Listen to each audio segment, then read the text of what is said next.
Herkese salam, kanalıma hoş gelmişsiniz. Tanınmış həkim Cahit Şahbazov sosyal medya hesabında anasıyla birlikte yepyeni videolar paylaşıb. Onun anasının mətbəxdən hazırladığı video görüntülər izləyicilərin marağına səbəb olub. Həmin görüntüləri sizlərə təqdim edirəm. Videonu izləyib xoş sözlərinizi yazıb dəstək olmaq üçün kanalımıza abunə olmağı unutmayın.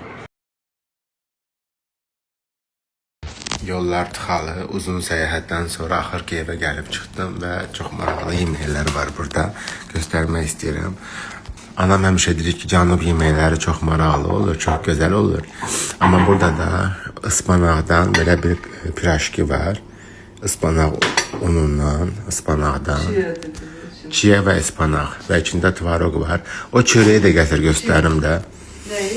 Çörəyi. Hə, çörək. İçində kəsmik var. Nədəndir o çörək?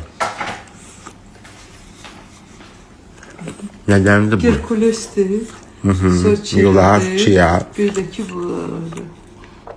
Tvaroq, əla. Tərifini soruşmayın. Ay. Nuş olsun. Tam Bu kahvaltılık. səbzi ilə o xoşa gəldi. Türklerde duzlu kurabiye deyirlər. Elə bir şeydir ama bu diyetikdir. Yağsız və unsuz. Nədir? Majeveli. Bağdandır. Bağdandır hə. Sən işə də qoymuşsun bu günləri. Yolka ilə deyil olan. Yedim mən. Bir de en sevdiğim yemek bak bu yağlı, zeytinyağlı lobya.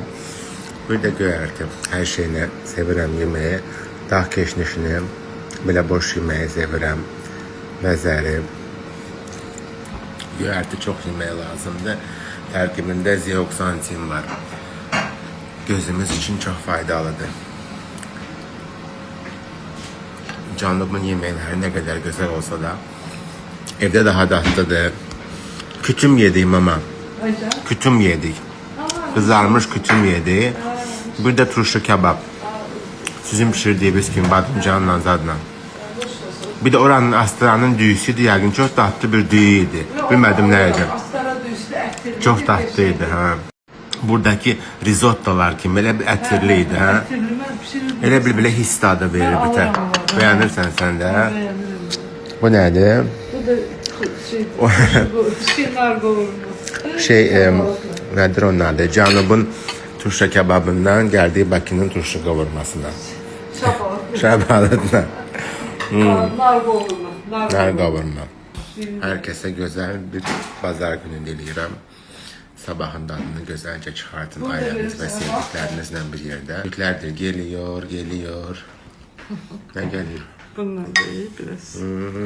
Çok güzel. Boranılar. Bu hemen düğündendir. Hemen düğünler. Həşəmi düğüsü. Çok sağ ol. Həşəmi düğüsü. Bugün geç kahvaltımız Maribana'dadır. Ve baş başayıq. İkimizi. Pendirli omlet, yulaf südünde yulaf sıyığı. Böyle bir şey. Tabi evde daha güzel yemekler var ama bugün mama istirahat etsin. Biz de beraber seher yemeği yiyək. Bu gece uçuram. Özbekistan'da olacağım. Taşkent'ten videolar paylaşacağım. Taşkent'e ilk defa gedirəm.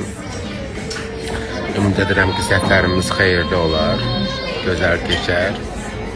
Və 3-cü gün Bakıya qayıdacağım. Müayinələrimiz və işimiz bu həftə, önümüzdəki həftə, yəni 3-cü gündən etibarən başlayır. Sevgiyle qalın.